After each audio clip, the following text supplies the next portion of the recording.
पाकिस्तान में digital technology के तेजी से फैलाव ने जहां लोगों की जिंदगी को आसान बनाया, वहीं साइबर जराइम के खतरात में भी इजाफा कर दिया। आजकल मोबाइल फोन और सोशल मीडिया ऐप्स रोजमर्रा जिंदगी का लाजमी हिस्सा बन चुकी हैं, जिनमें सबसे ज्यादा इस्तेमाल होने वाली ऐप व्हाट्सएप है।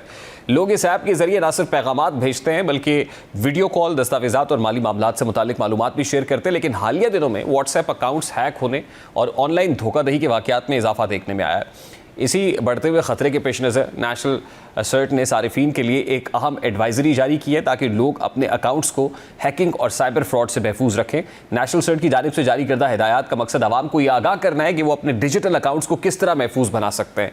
एडवाइजरी में सबसे अहम बात यह बताई गई है कि सारिफीन कभी भी अपना जो OTP या पिन कोड किसी के साथ शेयर ना करें। अक्सर हैकर्स मुख्तलिफ तरीक़ों से लोगों को धोखा देकर उनसे OTP हासिल करते हैं और फिर उनके अकाउंट्स को अपने कंट्रोल में ले लेते हैं। बाज़ औक़ात हैकर्स खुद को किसी दोस्त, रिश्तेदार या किसी इदारे का नुमाइंदा जाहिर करके सारिफीन को कायल करने की कोशिश करते हैं। इसलिए नेशनल सर्ट ने वाज़ेह तौर पर कहा है कि चाहे सामने वाला कितना ही करीबी क्यों ना हो, OTP या पिन किसी को भी नहीं देना चाहिए। इसके अलावा एक और अहम एहतियात ये भी बताई गई है कि नामालूम नंबर से आने वाले लिंक्स पर हरगिज़ क्लिक ना किया जाए।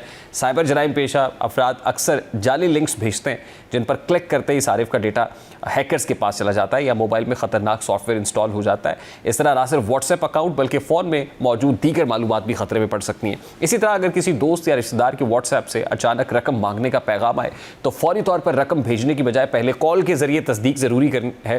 कई बार ऐसा होता है कि अकाउंट हैक होने के बाद हैकर्स उसी शख्स के नाम पर दूसरों से पैसा मांगते हैं। नेशनल सर्ट ने सारिफीन को ये भी हिदायत दी हैं कि वो अपने व्हाट्सएप अकाउंट पर जो 2 स्टेप वेरिफिकेशन है उसको लाजमी फ़ाल करें। ये फ़ीचर दरअसल एक इजाफी हिफाजती तय फराहम करता है। अगर किसी तरह हैकर्स को OTP मिल भी जाए तो भी इस इजाफी पिन कोड के बगैर अकाउंट तक रसाई हासिल नहीं कर सकता। इसीलिए इसे एक डिजिटल ढाल कहा जा सकता है जो सारिफ के अकाउंट को मज़ीद महफूज बनाती है। माहिरीन के मुताबिक अगर ज़्यादा से ज़्यादा लोग इस फीचर को इस्तेमाल करें तो हैकिंग के वाक़यात में नुमाया कमी आ सकती है। हकीकत यह है कि साइबर सिक्योरिटी सिर्फ हुकूमत या इदारों की जिम्मेदारी नहीं बल्कि हर सारिफ की अपनी जिम्मेदारी भी है। आज के दौर में डिजिटल एहतियात भी उतनी ही ज़रूरी हो चुकी है जितनी हकीकी ज़िंदगी में एहतियात ज़रूरी होती है। अगर सारिफ बुनियादी हिफाजती उसूलों पर अमल करें, जैसे OTP शेयर ना करना, मशकूक लिंक से बचना और तस्दीक के बगैर किसी माली दरख्वास्त पर अमल ना करना, तो वो खुद को बड़ी हद तक साइबर फ्रॉड से महफूज रख सकते हैं। मुख्तसरन कहा, व्हाट्सएप हैकिंग के बढ़ते हुए वाक़यात एक संजीदा मसला बनते जा रहे हैं, लेकिन मुनासिब एहतियाती तदाबीर इख्तियार करके इस ख़तरे को काफ़ी हद तक कम किया जा सकता है।